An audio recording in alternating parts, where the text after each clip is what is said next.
What's up, everybody? It is Tuesday night. You know what that means. It's Flyers Talk A to D. Tonight, we're going to recap a little bit of that game from last night, that fairly impressive game overall between the Flyers and the Vegas Golden Knights. Also, Ivan Fedotov, is he starting to find his stride? We're going to discuss that. We're going to discuss a lot more. Make sure you drop your comments in the chat wherever you're watching. Facebook, YouTube, hit that like, hit that subscribe, hit that share, hit that retweet. If you're over on the Twitter side, like I see our boy Pete's over there in the Twitter chat. Boys, it's time to go talk some puck. Let's do it.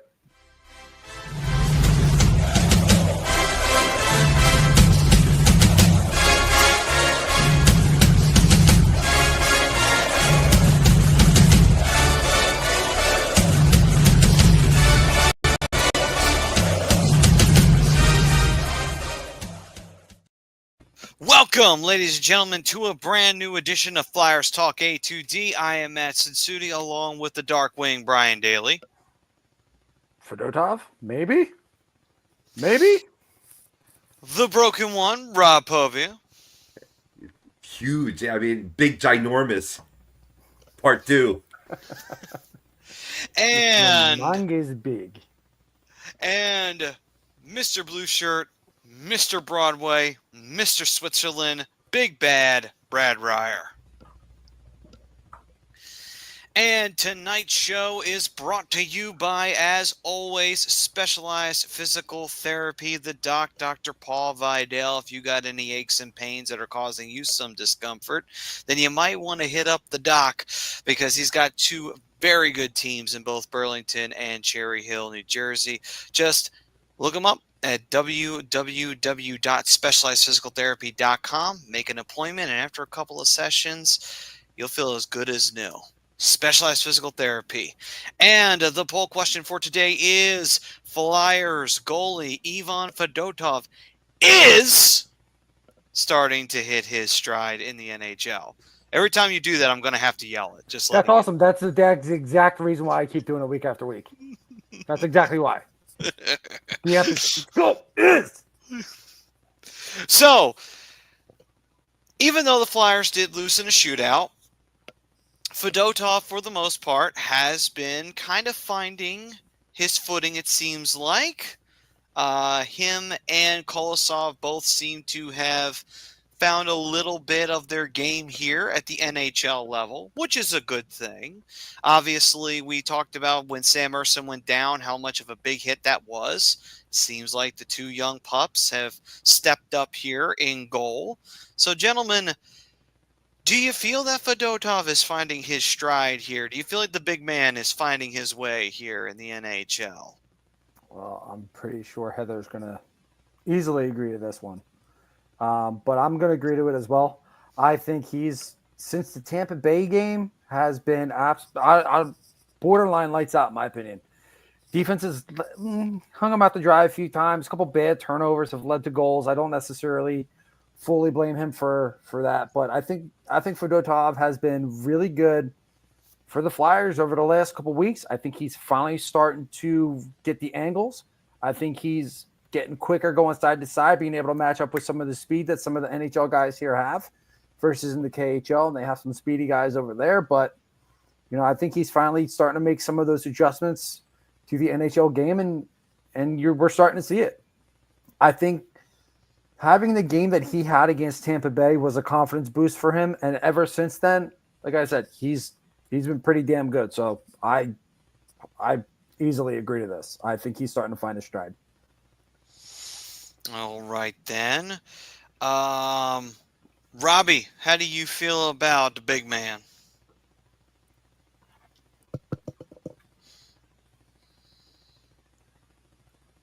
Pove, brother, can't hear you. Sorry, rookie move. I had it on mute. This is from taking too much time off. To answer your question, I think I have seen improvement. You're seeing adjustment. You're seeing a level of comfortability after, really, drying that wetness behind the ears, getting some NHL experience, and getting a confidence boost. To your point, Brian, yes, against Tampa Bay Lightning, a strong team, right? But the numbers still say otherwise. I think, is he starting to hit his stride? Yes, but you're still seeing a lot of things, in terms of puck handling, skating behind that net, having less room to do so here at the NHL level, in terms of, space out there on the ice. So it's a quicker game, and I still see him making the adjustments yet. So is he all the way there? No, I think both goaltenders really need to work on, that behind the net, activity. I mean, it's a big part of the NHL game that you don't really see in the KHL. Right. Agreed. We got Chuck's chiming in here. I agree to the poll. I was very critical of Fedotov at the beginning of this season, but he's been much better lately. All right, so now we will turn to you, Mr. Big Bad Brad Ryer. How do you feel about the big man here on the outside looking in? He's playing a lot better than he did at the beginning of the season, for sure. Really, last night, I saw the goals.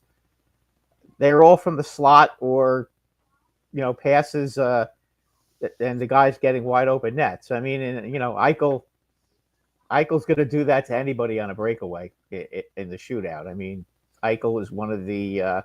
Not only is he a great player, but he's also a terrific shootout guy. So, if it comes down to Eichel winning a game, most goalies aren't going to stop him.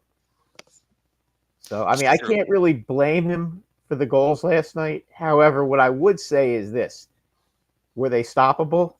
A couple of them, yeah.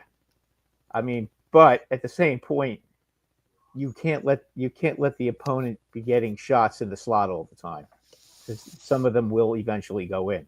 It's just that's hockey. And these guys really can shoot the puck. And, I don't know that he's completely, I don't know that he has a book on most of these players, and that takes time. So, Right.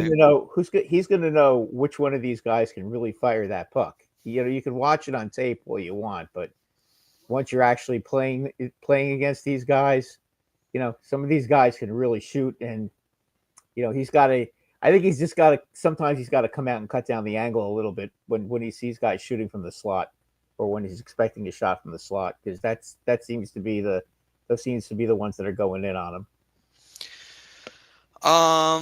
Benny's Nation saying the 5-hole and the 6-hole continue to be an issue. A little bit. Priz asking about his lateral movement. Has it gotten better? I would say it's gotten better. Still needs work. It's not perfect, but it has gotten better from the beginning of the season. Absolutely. And to Rob's point, playing the puck behind the net, that's kind of been tough. Am I saying that he's found his game? Absolutely not. Is he much improved from the beginning of the year? Absolutely. He's still a little bit of a project. He still has a little ways to go. But I was pretty much sold on trading him earlier this season. And I'm going to sit here. I'm not even going to deny that. I said that. I said it on this show. Get rid of him. Get him. Ship him away. I might take that back. He might turn. He's starting to turn into a serviceable backup for this hockey team. Well, Pete's saying Flyers still a work in progress. I'm patient. Got Mike here, Metal Mike, saying Fedotov has turned his season around so far. I'm impressed. And he also goes on to say, how long before we see Cal Peterson back with the Flyers? Never. Why would you want to see that? Do we really want to see that? Do we want to blight our team with Cal Peterson? If you'd like, you could play him on Friday. Sure, why not? Put him on the Black Friday showdown with the Rangers. That'll be just such a brilliant decision. The way they're playing, they'll lose anyway. So. Oh, okay. Yeah. By the way, Mike did say happy Thanksgiving to all of us. So happy Thanksgiving to you, and a happy early Thanksgiving to everybody out there. It is a couple days away, so very special moment for everybody. Hopefully you get a chance to enjoy that with your loved ones. Does not feel like it. Does not feel like I was going to say, I was pretty sure that they placed Cal on waivers because as indicative by signing that one netminder to an emergency contract when we were down 2 goaltenders. So answer never. You will never see Cal. Right. Yeah. The only reason why they kept him is to keep him on the Phantoms. Right. Right. What's up, Greg? Pris saying, weird thing there. A player improves with playing time. Go figure. I know. Such a crazy new philosophy for everyone to possibly get in on. Give the guy some playing time, he might improve. The sarcasm is strong with that one tonight. Just a little bit on the sarcastic side of the force with that one. So let's see here. Got a few starred comments. Priz threw it out on the poll answer. Since I haven't seen it firsthand, I don't have the context of whether the team in front of him has been better or he's gotten better or both. I think he's gotten better because I think when the team decides not to play well in front of him, he handles it better than he did in the beginning of the season, where if he wasn't handling it very well, I think he's actually starting to kind of get a little bit more of the ice water in the veins, so to speak. Again, still a work in progress he is, but still the improvements are there. The progress is being made. Yeah, it's on both ends. I think the Flyers are playing better overall as a team, and I think we've been seeing that again since the Tampa game. I think that was just a confidence boost for this entire roster, top to bottom. And last night there were a few shaky moments. Flyers still have the tendency of turning the puck over, especially in their own zone. Mm-hmm. Failure to clear pucks is a really good way for a team to capitalize. And we saw that a few times. And I think the penalty kill's kind of been struggling a little bit. But again, last night, only penalty they had the entire game, gave up a goal on it. So, step at a time. Yeah. Both are definitely improved. Then let's see here. Mike saying, are we seeing the end of Lotz as a Flyer? I don't know. It's hard to say, really. It goes back and forth a lot of times. Frosty. And then his next one is probably. This one's more of a holiday one. I'll throw this out now. We can answer it at the end of the show. Question, fellas, what's your go-to Thanksgiving side dishes? He says he likes stuffing and green bean casserole. Good ones. My sister makes a pretty banging green bean casserole. I don't know if I have a favorite. Okay. And then Priz, this one's to you, Brad. It says, Brad, how do you feel about Elliot Friedman say the Rangers were willing to shake up the roster and Kreider being someone they're willing to move? I wouldn't move Kreider, but they should shake up the roster because giving up 40 shots a game is not a very good way to win hockey games. So if you like that, the guys I want moved, Kreider is not one of them. So I mean, and yeah, I'm really concerned. Giving up 40 shots a game they've been giving up a lot of shots all season, guys. All season this has been going on, and the goaltenders have been bailing them out. I mean, their record has been very deceiving. First 5-6 games they were great, but then after that they stopped playing defense, and especially Mika Zibanejad, he looks terrible. So I am concerned. Mike saying Rangers are starting to slide. Brad, are you concerned? I guess that coincided with that answer right there. Yeah. I am very concerned. They got me pretty worried right now. But I've been hearing rumblings on Jacob Trouba on the move. Oh, I wish he was gone already. He's horrible. Gotcha. Him, Miller,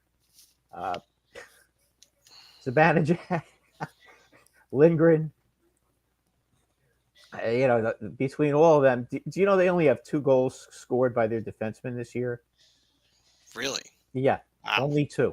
Pretty one by Miller and one by Schneider. And when Schneider is the best defenseman on the team, that's a problem. Not that he's a bad player; he's very good. But they got guys who should be a lot better than that.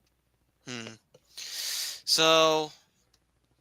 There's that. Jesse Bell did go on to say, going to smack the Rangers around here soon. They might. The Friday game. Yep, it's Well, coming. Black Might. I Friday, tell you what, so- if they give up 40 shots to the Flyers, that's going to be a problem. So, as for our first topic of today, Flyers fall in the shootout, unfortunately, to the Vegas Golden Knights. Very disappointing loss considering the fact that the Flyers had at one point a 3-0 lead and blew it. They also managed to take back a 2-goal lead with a goal from Michkov, which was a beautiful goal from him, by the way. Fierce. Pouncing on a loose puck in the slot and putting it perfectly right in.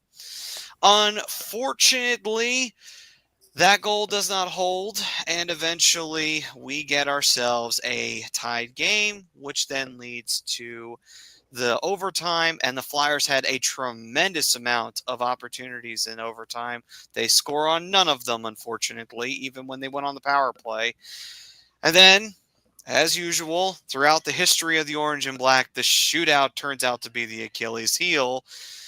And Jack Eichel takes care of business for the Vegas Golden Knights. That's why they pay him the big bucks. So, after this tough one, I can only say this. That is what you get. That is what you get. That is what you get when you are absolutely terrible at shutting down a team. And that's the truth. They did not shut the team down properly at the end of the day. They should have owned their zone, held their blue line, not turn over the puck all that much, but they kept doing it. They took a bad penalty at a bad time when Coots decided to celebrate the goal he scored by going to the box, and the Golden Knights made them pay for it. It's just, guys, why are you making this harder on yourselves? Why? You have a 3-0 lead and you blow it. You get back a 2-goal lead from your young stud and you blow it. It's like, I can't be surprised that you lost this game because you guys did not take care of business the way you should have. I'm not surprised at all, though, Maddie. I mean, this defense is still banged up. It's not 100%, and this is a strong Vegas Golden Knights team that was in the finals, Cup Finals 2 years ago.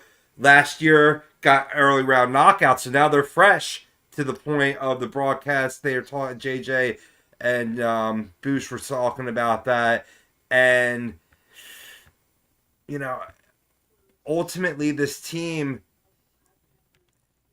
it wrapped up a homestand where they could have gotten a lot more points, but they go 2-2-1. They still get a point in 10 of their last 15 games. So it's not all lemons here. It's not all lemons here. Emil Andre getting his first NHL goal. That was outstanding to see in this game as well. That was nice, but I just, again, I know what they're trying. I know they're trying to soften the blow a little bit, but you know what? I gotta hold no excuse. No excuse. It's like, okay, you're banged up. Boo fuckity who. You think you're the only team that's had injuries so far? Go out there and take care of your fucking zone. There's no excuse for that.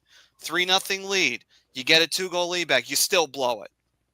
If I was Torts, I'd still be raking them over the fucking coals for it. I'd be Because- more Yeah, I mad, mean- Matt, if they about Michkov scoring and making it 4-2. Right, and then you still That blow should it have at the been end of the that should have been the end of it right there. Right. You know, they should have been able to seize momentum and hold them off. I mean, you knew Vegas is a good team. You knew they'd probably make some kind of a run, but this is something that's been going on with them even against bad teams where they seem to be blowing. Yes. They seem to be blowing leads, especially at home. I mean, I don't know. They come out flying and then they I don't know if it's that they're taking their foot off the gas or they lose concentration, especially in their own end. But it just seems like they get off to good starts, which is really a good thing. But for whatever reason, they're not. They have to learn how to hold on to these leads.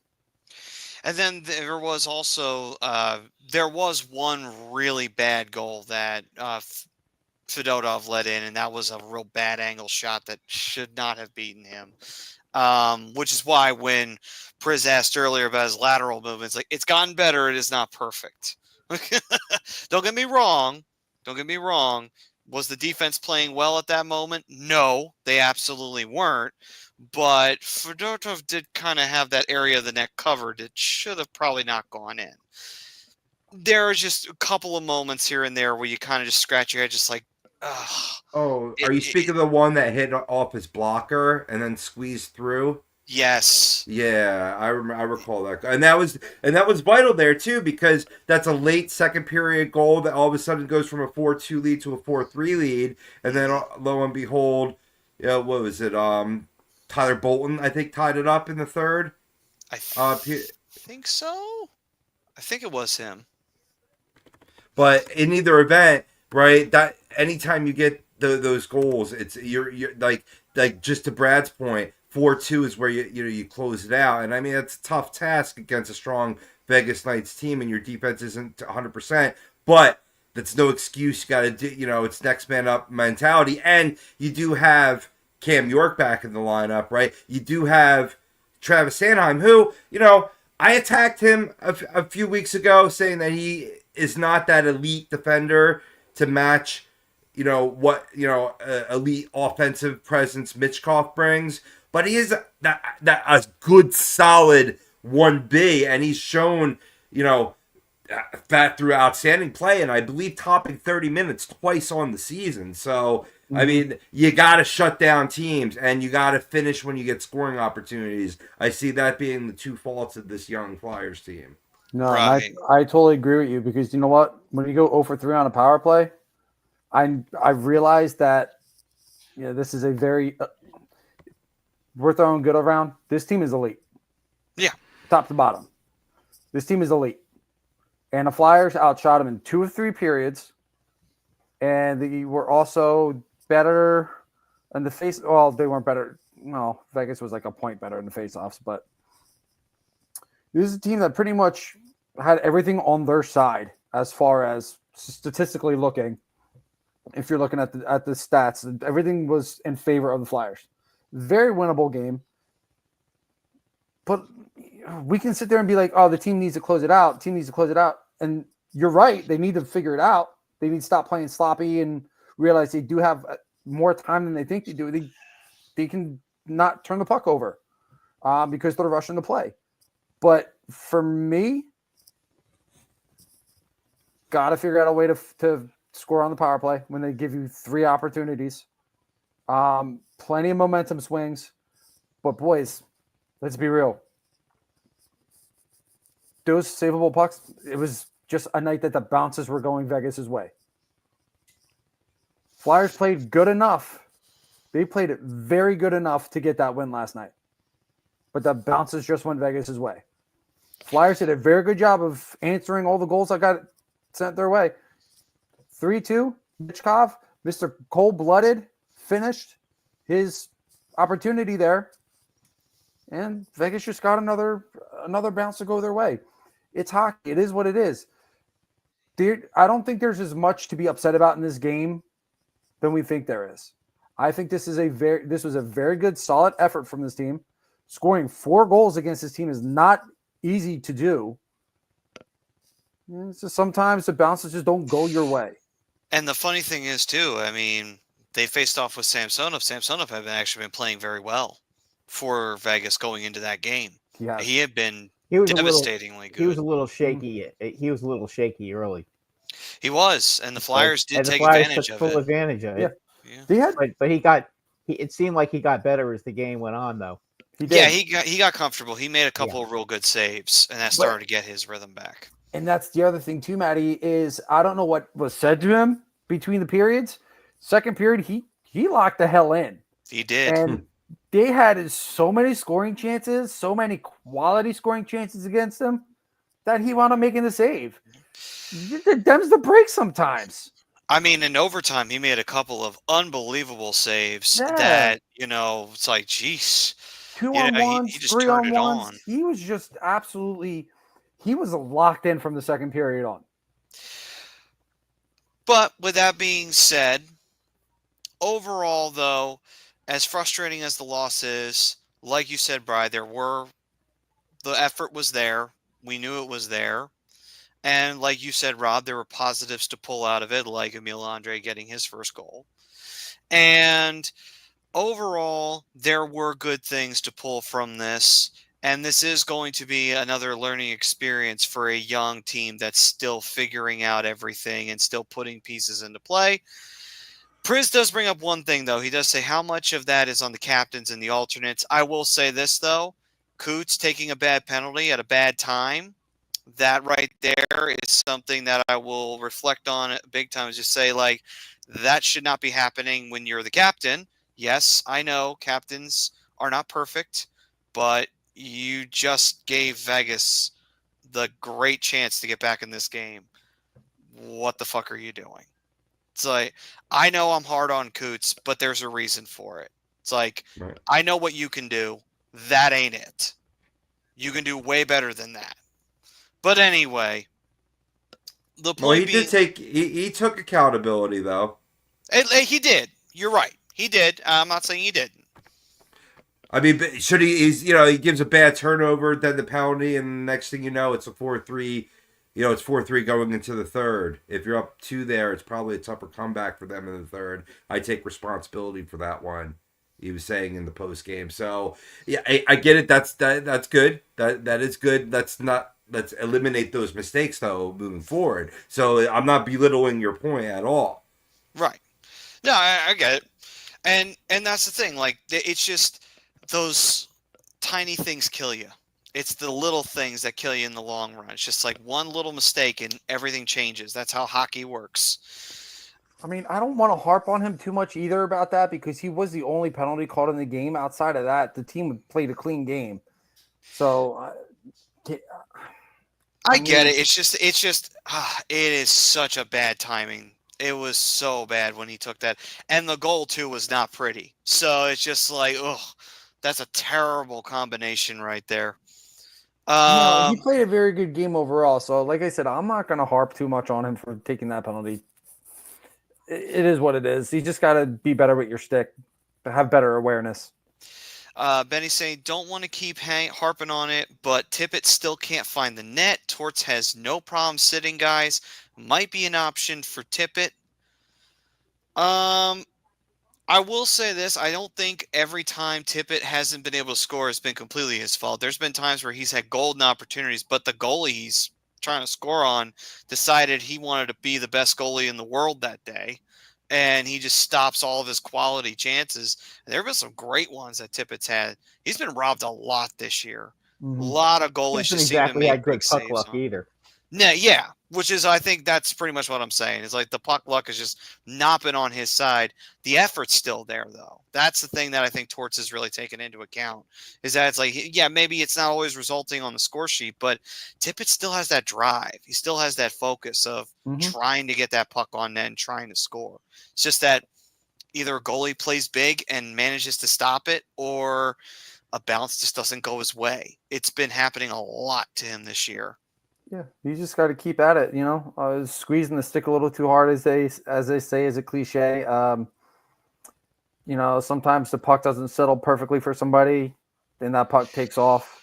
There's a couple of reasons why he could be missing that block shot, but the effort's there every night from him. Right.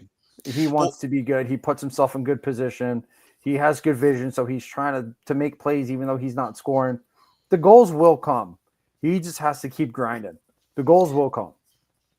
Robbie, though, I see that you have you were agreeing with Benny's comment. So please feel free, throw it out, brother.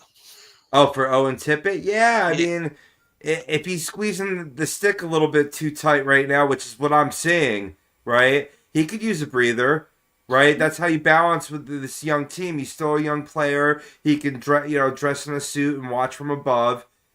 And, pick up a little nuance here and there, which much like you saw Mitchkov do, much to his, maturity at 19 years old, soon to be 20 years old, by the way. Happy birthday, almost birthday, Matvey Mitchkov. You're getting that much closer to being able to drink some vodka, not like you already haven't. Oh boy.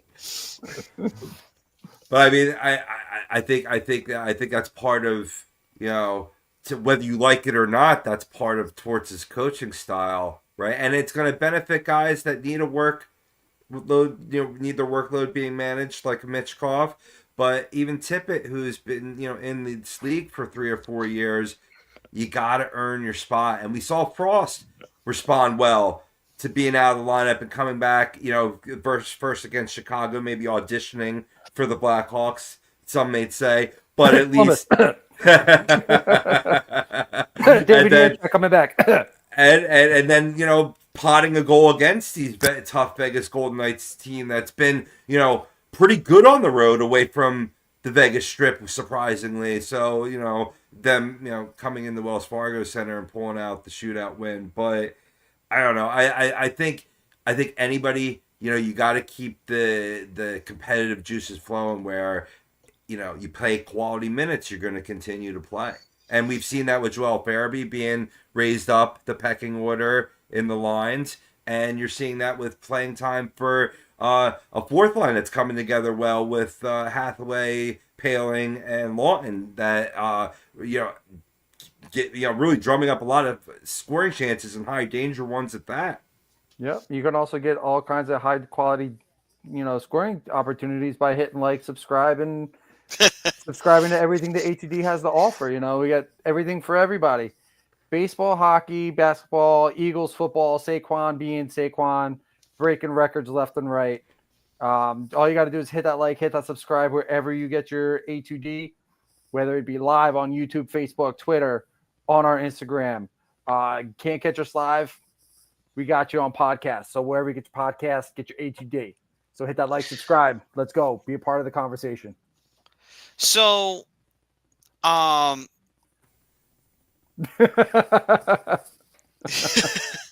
so with our second topic here of Fedotov adjusting to the league, what's up, Anthony?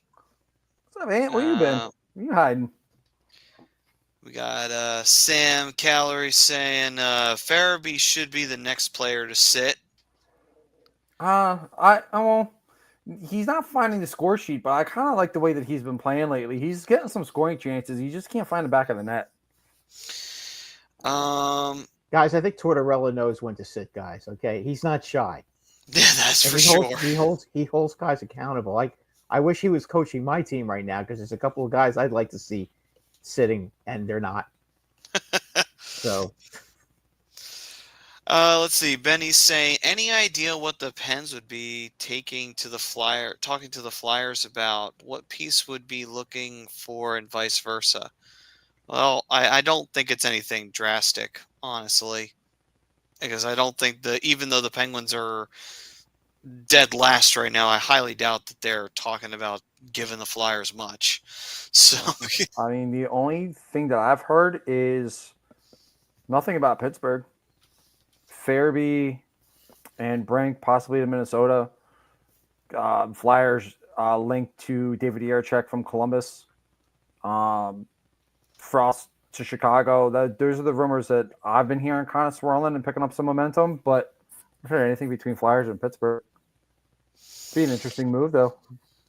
The problem with Pittsburgh is that a lot of their players are making a ridiculous amount of money. Right. The ones you want, and really, how are you going to fit them? Right. With the cap, it'd be very hard to get them. So let's see here. Anthony also said Happy Thanksgiving, and Brad Soto will be a Philly. Maybe. I don't think so. Priz also says keep Frost out of Chicago, unless y'all want Seth Jones. No. Honestly, if I do see a trade happening with Frost, I do think Frost might be one of the key pieces going to Columbus. Should the deal with David Yarechek get done with the Flyers? But apparently it's the Flyers, the Wild, and the Pittsburgh Penguins that are the three front runners for the young top four defensemen. And Benny's was just saying that he could have swore he saw a report that Pittsburgh was talking with three teams, including the Flyers. I know that there was interest with Yarechek in Columbus and that the Flyers were involved in that. Pittsburgh was involved in that, and Minnesota was involved in that. That was the interest there. But that's all I've heard of involving Pittsburgh and Philadelphia. Farabee in Minnesota for Marco Rossi. That would be awesome. Young Hey, centerman. who He's a knows? top 6 player. Maybe Minnesota's interested in making a bad trade for themselves and us getting all the positives. Maybe. Well, is it really a bad trade though? I mean, Rossi's got a lot of talent. So does Farabee. Yeah, that's true. Winger I don't for know. centerman. Centerman's in need. Just I don't- saying. I don't know though. Yarechek too. Send Frost that way. Just saying, you put Rossi up there, you might actually his stats might go way up if you put him with the right kind of player in Philadelphia. Could you imagine David Yarechek and Nick Seeler on the same pairing together? Ooh, Bruises for days. there would be. Bruises for days. Bruises for days.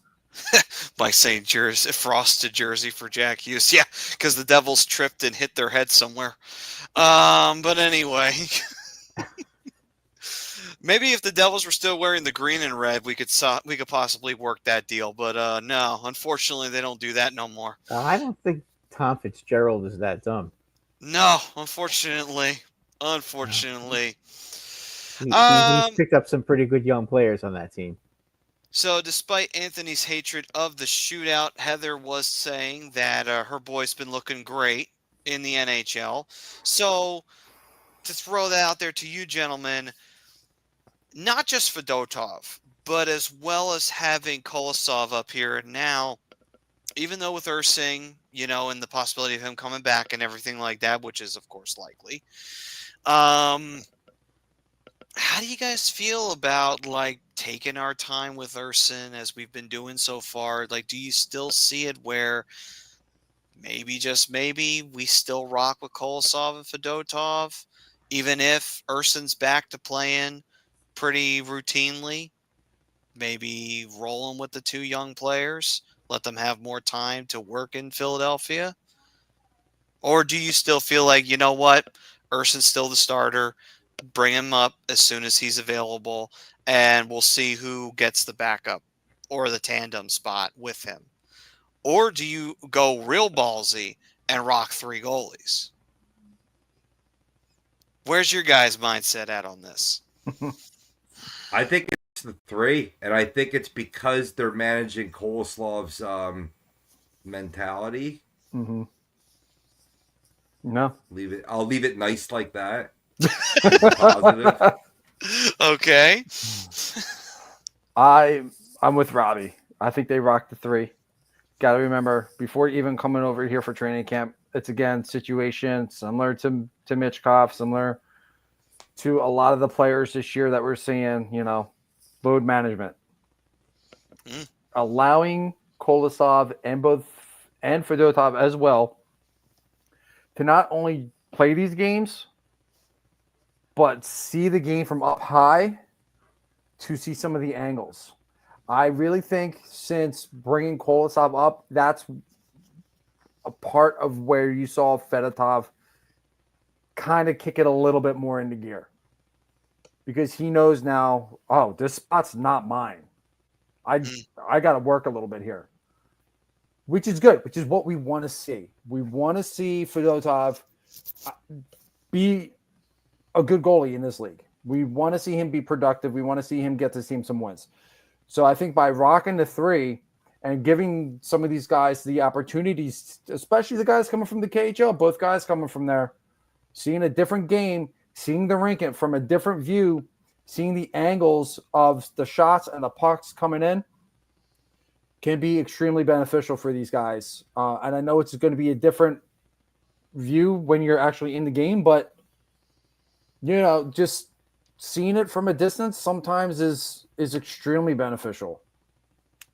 Right. We talked about it offensively with Tippett. Why wouldn't it make sense for goaltenders that are trying to adjust to the NHL game? I think there's going to be definitely a carousel here too, because there's still remains the possibility that Kolosov will want to get loaned back and to play a majority of his role in a starter. And if you have 3 goaltenders, you're not going to be getting many starts at the NHL level. So, you could see Fedotov really being the odd man out and watching from above. But in the end, it's going to come down to, and it is with Torts, who's your hot hand, who's playing well right Yeah. now, and who's going to earn that job. 1,000%. I can't. It's hard to argue that. Guys, it's the truth though. there is a problem with three goalies. You can't keep all three of them sharp. Yeah. That to me is a problem. If there's three goalies, somebody's going to sit and they're not going to play very often. And then when they get in there, most goalies, the more they play, the better they play. If they sit too long, they get stale. And I just think that Urson is the starting goalie right now. He's injured right now, so these guys, to me, should be playing every other day to see who's going to be the backup when Urson's ready to go. Because I don't think you can play three goalies and play them effectively. I just don't. They're not going to be healthy. I mean, sorry, they're not going to be sharp. So let's see here. We've got Heather saying, I think Urson is the starter and Fedotov number 2. Couldn't imagine why she would pick Fedotov there. Mike also saying 3 goalies, Rocket. And then he says it again, fucking Rocket 3, nasty. I mean, you sent Koloslov down to the Phantoms. Does he go back to Dynamo Minsk? And then all of a sudden now he's away from the organization again, and there's that disconnect. So, I mean, in the end, I think the Jonesy and Danny B will do what's best for his development, and I think they've stayed consistent with that program from the very beginning. Yeah, and that's a fair point too, Robbie, that I didn't even think of. You send him down, he's not going to the Phantoms. He's going back to Russia. That was part of the deal. If he doesn't make the NHL roster, he goes back to Russia. I mean, that is an interesting conundrum that we have right here. Yeah, and the question is, when does he come back? To play, then.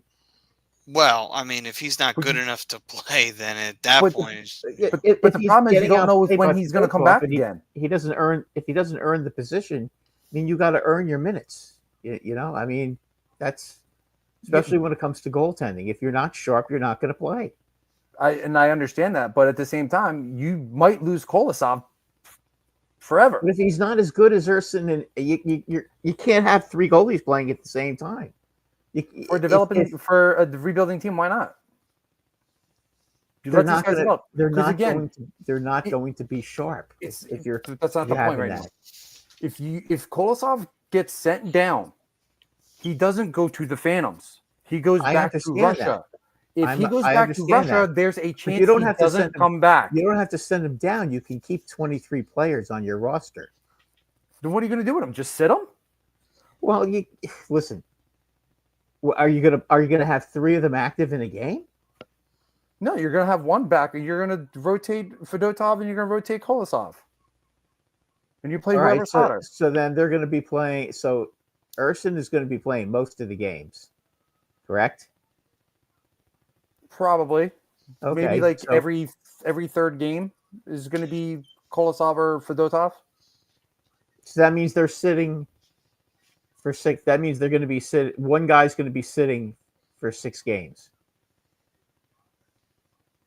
You think that's really good for somebody to be sitting for that many games each time? Do you think it's really good for the Flyers to take a chance of losing a goaltender? As I said, if you have 2 guys and one can't make the team because he's not good enough, that's what happens.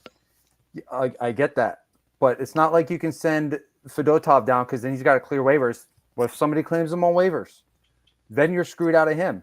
What if you send down Kolosov? He goes back to Russia. He doesn't come back. Well, you can't. You lose him. Then you're you don't have to send him. You don't have to send him down because you've got a 23-man roster.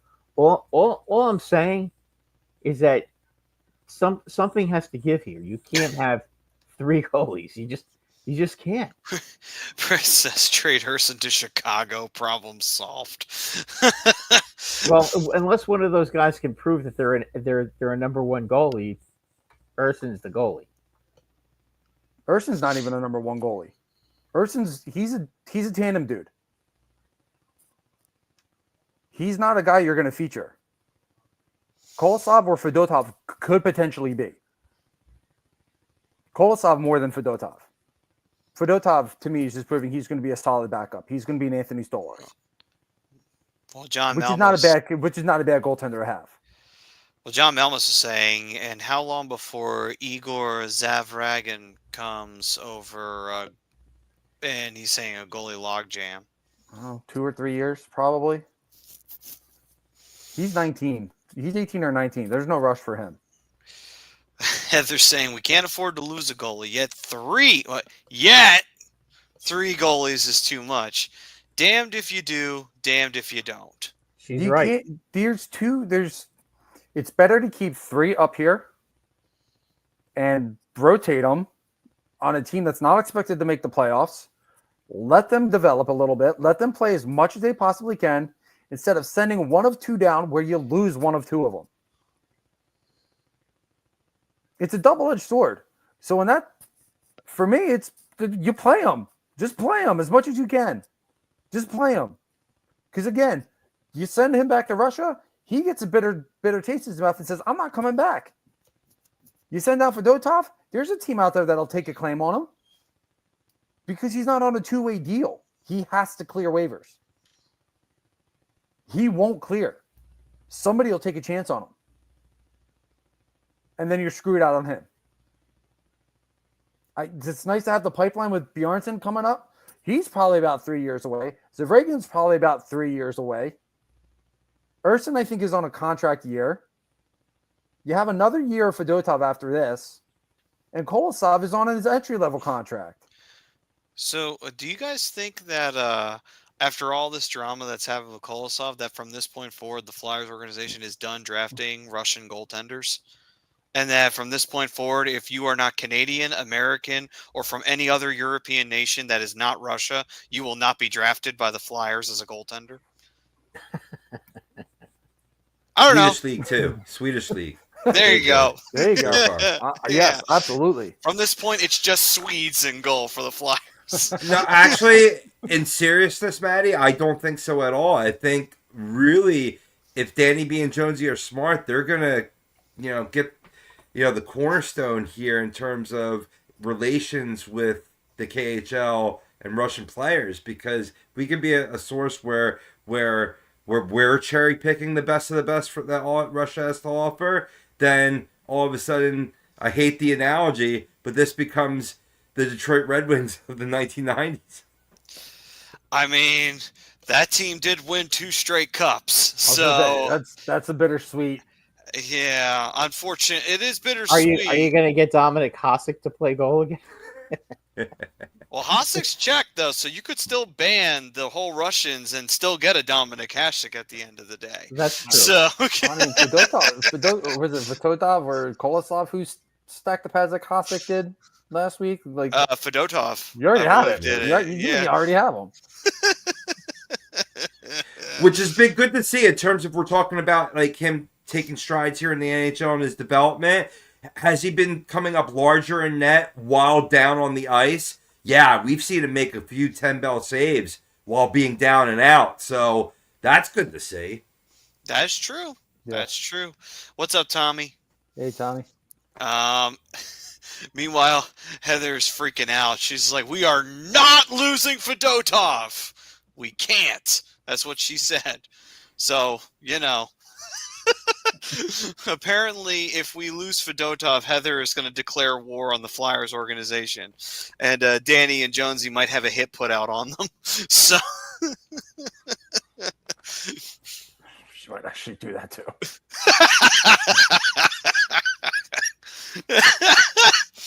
Anthony says 3 goalies are great because the goalies can take games off as goalie rest management, which I guess is what you were saying, Bri. Yeah, and if goalie goes cold, you let him sit a couple games, bring in the other one, let Urson start one game, and then you throw the backup in for a couple games. This is going to be it's going to be an equal split because it's a tandem.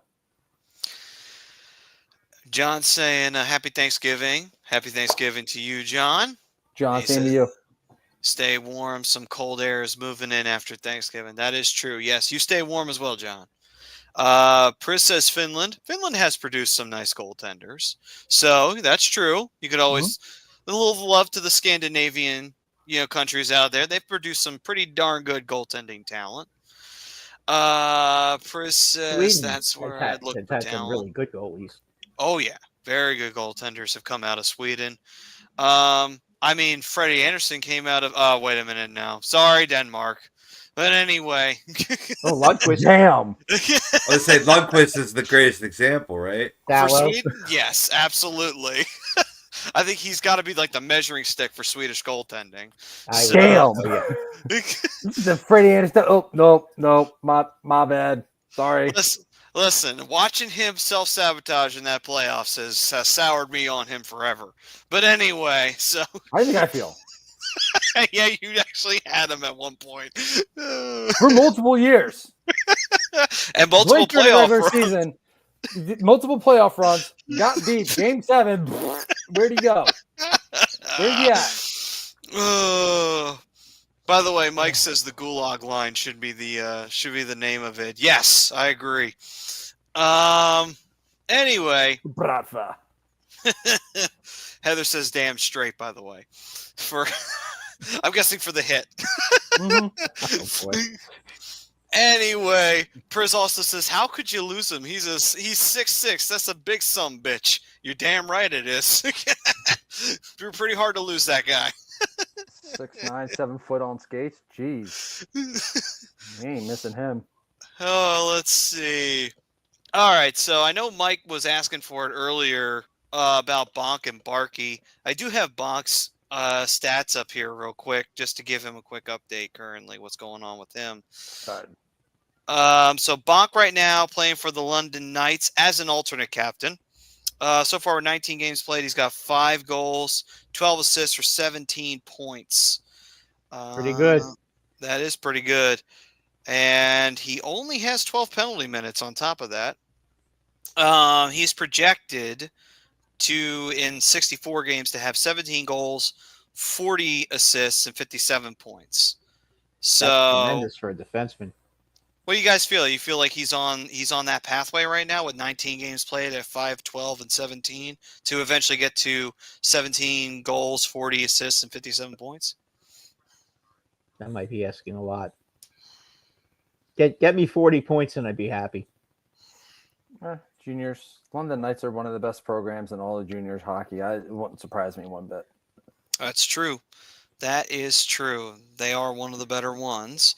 So now let me go over to Denver Barkey here, who is also playing for the London Knights as well. So that does help the situation even more that we have one alternate captain on the London Knights. We also have the captain of the London Knights. I should also add that in.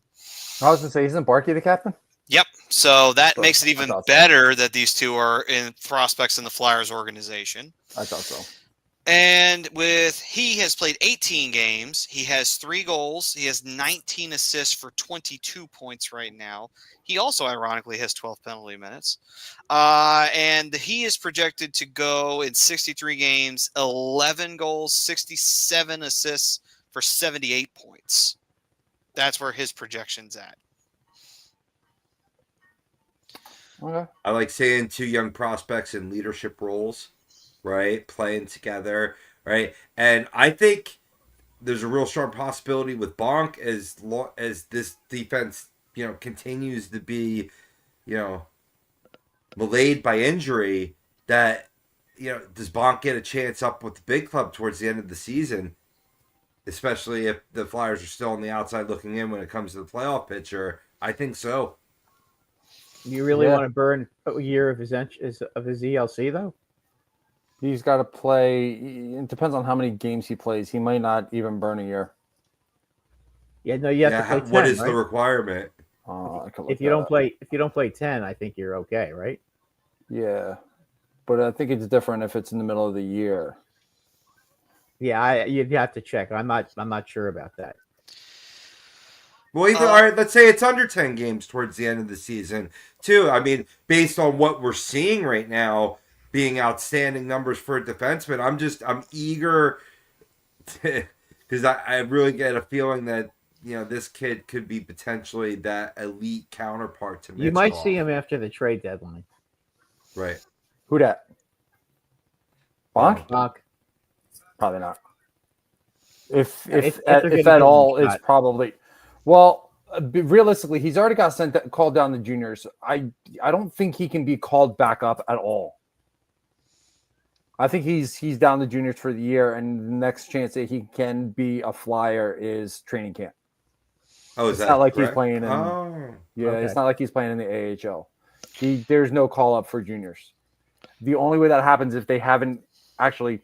I'm actually glad somebody brought this up because now this is starting to spark my memory. So, Right.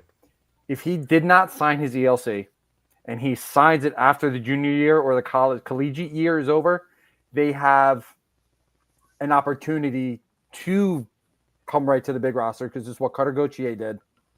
He went straight up after signing his ELC with Anaheim. I think he did wind up burning the year, but they have that opportunity to be able to do that. If they already signed their ELC, went through training camp, got sent back to juniors, they're down there for the season. And the next opportunity they have to be on the pro roster is through training camp. Gotcha. Benny's saying, also can't be mad that you have Hunter in charge of that club. Those guys will be NHL ready. Oh yeah, he'll make a man out of him. Oh, yeah. And then, let's see. Priz also said Saros, Rask, Kiprusov. I believe those are all Finnish goaltenders, if I stand correct. UC Saros, Tuukka Rask, and Kiprusov. I mean, Mika Kiprusov, and I hated Tuukka Rask, but there's a reason for that. Oh yeah, he's a Bruin. Right. That's the only reason. He was well, not. that's He, a good enough reason. he wasn't an asshole on the ice. He would make saves when you didn't want him to. So Yeah. Um. Unlike his counterpart Tim Thomas, who. Well, Tim Thomas was outspoken, to say the least. Yeah, well, one of my favorite Tim Thomas moments is when he was stupid enough to fight Gary Price. Yeah. That's true. He did do that. Yeah, that was pretty. I mean, like nobody would mess with Gary Price. Yeah. Oh, seriously, he was as tough as Hextall. He was a bad what. Right. Priz, that was uncalled for. What did he do? He said, "You all know what y'all can see before the trade deadline." these nuts. Got him. Got him. I'm just kidding. He also says I'm way too stoned for this. So I think that's where this inspiration is coming from. So Good for you. 420 out there in Texas. Meanwhile, let's see, Mike saying French. 420. I thought it was 10-12. Yeah, here it is. Oh, okay. Mike saying French players. Well, the Flyers did have a French player. His name was Pierre-Edouard Bellemare. Who I don't think he's playing in the league anymore, is he? I just saw his name somewhere. He was on a tryout somewhere. Okay. He lasted a little while though. So good for him. Get a French player named Well, Le you guys Pew. had a really good French player on your team, Andre Lacroix. Well, that was back in the day. On the original team. Yeah, that was back in the day.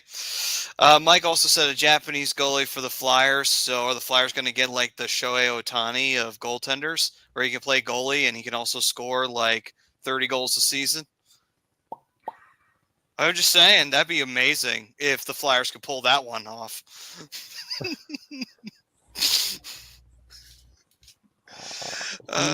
Not signed in the NHL currently. Okay. I think he's playing overseas. Okay, maybe he went back to France. He's my age. So wait, that meant when the Flyers signed him, that was only what, 6 years ago? 7 years ago? A little longer than that. A little longer? Really? It was 10 years ago. It was a decade ago when we had him? Wow. Time flow. His first year with the Flyers was 2014, 2015. He was 29. Shit. Time did fly. He was 29 Crap. when the Flyers signed him? Wow. Hang on. I'm still trying to get over the fact that he's my age. But you know what's funny? Sorry to the guys underneath me because I know both of them are older than me, but it's like, goddamn. But you know what's funny though? He was Welcome to the club. Welcome to the party, pal. Yeah.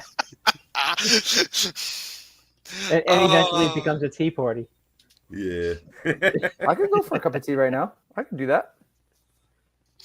Let's see here. Oh, we got Rodolfo Claren saying greetings by a Leafs fan from Chile. Oh, Appreciate you. Nice to meet you. He's saying Flyers should press up because the Rangers defense is awful, and I the agree. Flyers are a physical team too, so it won't be too hard to do. Flyers lost steam in the last match. Yeah. And he also goes on to say, never again, that can't happen. Well, I mean, losing to the Golden Knights isn't the worst thing in the world. If you lost to, say, like, even though they're better this year than they were last year, like the Sharks, you might start like, or you lose to maybe a team that's kind of on the downside, like Columbus, or maybe a team like, say, what's another good example to throw out there right now? Team that's kind of down in the dumps a little bit. Right. But on November 11th, we did see the Flyers give up a 3-goal lead against a team like the San Jose Sharks. You know, who, hey, Yeah. I really like what they're doing out there, Maddie. That's a good, young, exciting team. And I think they're really rearing Celebrini well, but they are where they're at in terms of the rebuild. Right. And the Flyers equally gave up a 3-goal lead. So it does show that this team, you know, being a young team, they really need to learn that discipline to play a full 60 minutes, and it's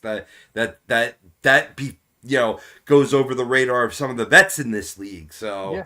it's an interesting absolutely. lesson to get. Yeah, Right. Right. Oh, It's kinda- Rodolfo putting the needle inside me, huh? Yo, that sounds personal. But I will say though, I mean, he does bring up a good point though. You Gross. should never blow a 3-0 lead. So I mean, No. yeah, I agree. I agree. A lot of teams Rodolfo. blow 3-goal leads, though. They They don't call it the dreaded 3-goal lead for nothing. That is true. But I did give him a little bit of I did give him a little bit of shit at the beginning of the show, telling them, hey, you know what? You shouldn't have blown a 3-0 lead. And then when you went back up by 2, you should have held on. And when you went up 4-2. So, you know, like that definitely, it left a bad taste. I will agree with you on that one, my good man. That left a bad taste. Listen, it's fair. That's a moment to be critical of this team, and believe me, I get it. I'm just a little bit more rational, only because actually I don't know why. Because I used to be a hothead, and I really don't know where the rationale came from. But also looking at this from a completely different point of view is you know, it's what makes this show good. But at that same breath, you know, you get complacent when you have a lead like that, and you tend to get a little bit sloppier. And that's all that, to me, that's all that happened. They just got a little complacent, and, you know, you tend to get a little bit more reckless. And I said this last week, and I'm going to say it again. My thing is, stop trying to rush the puck up the ice. Take it up. You don't have to go for the odd man rush every time. Walk the puck in the zone. Just really, the big thing for them is, you know, they do such a good job of it in the first period. They do such a good job. They do an even better job in the third period. But keeping the puck in the offensive zone, hogging that time, taking that time away, it's huge. It really is. It really makes or breaks the game sometimes. If you're not spending a ton of time in the offensive zone and you're playing in your own end, more times than not, you're probably going to lose that game. And but the other thing too, and the other thing too is, and I liked it because he did exactly what I told him to do.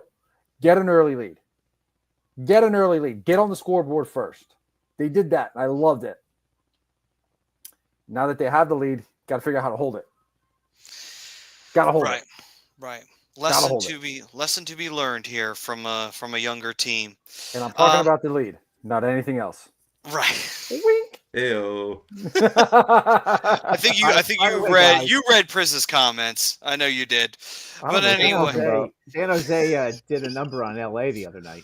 I don't They know what you're did. talking about. Ooh, that was nice to watch LA just absolutely get clobbered by San Jose. It's not going to happen too much, but it did happen yesterday. 7-2. Boy, oh boy. Could you imagine if San Jose did that to the Rangers or Flyers? If they did that to the Flyers, I would be terrified. No, If no. they I'm just saying. Do you imagine how the fans would be reacting? Like, Oh, the fans would be losing their mind. If they did it to the Rangers, I'd be laughing. But I mean, it happened last year when San Jose beat San Jose beat the Flyers for the first one of the year after going 0-10, 0-12. which yeah, you but know, it wasn't 7-2 though. But here's the thing, though. It was perfect timing because the previous two games was when they had the 2-10 spots dropped on them. So then Mike Greer literally told them, get your shit together. Yeah, So well, it's yeah. like, yeah, okay. That's, of course, the Sharks beat the Flyers then because Mike Greer told them to. But anyway. Yeah, he had the AK-47 up in the suite. If you guys give up 10 goals again, somebody's going to pay for it. He was ready to make some permanent trades. Yeah. Anyway. All right, guys. That'll do it for this edition of Flyers Talk A2D. For everyone who chimed in like normal, Mike, Heather, Priz, we love you guys. Thank you very much. By the way, I'm just going to leave that here just because it's funny. And also on top of it, Rodolfo. I am old. You better knock it off. I'm older than you. And with age with a woman. Heard my voice. No. She ain't my wife. I ain't worried about it. So, Mr. Rodolfo, please feel free. Hit like, hit subscribe, hit the bell icon so you get the notifications. We'd love to see you again here in the chat. And become a regular to I'll this be waiting for chaotic you thing we next call a Tuesday show. if the Rangers beat the Flyers, by the way. You better show your face up on here. And if the Flyers lose or if the Flyers beat the Rangers, we probably won't see Brad for a couple weeks. Oh no, I'm just kidding. I'm just kidding. Listen, If they beat the Ducks, I'll be gone for a month. I show my face every week on the on my other show. No, this is a joke. Yeah, I know. It's a joke. all right. We thank everybody for chiming in. Thank you, Rodolfo. And thank you, Heather. Happy Thanksgiving to everybody out there for chiming in. Thank you very, very much. And we hope you guys have a safe holiday. We were once again brought to you by Specialized Physical Therapy, the Dr. Paul Vidal. And next week, when we come back, let me just take a quick look. I don't think we've got a game. Oh, no, almost a week off. Yeah. I believe after they play back-to-back Friday and Saturday. Yeah, you're right, because then the next game, Flyers don't play till Thursday that week. So there you go. Wow. All right, then. So we thank everybody for joining us. Stay safe, stay healthy. Happy Thanksgiving.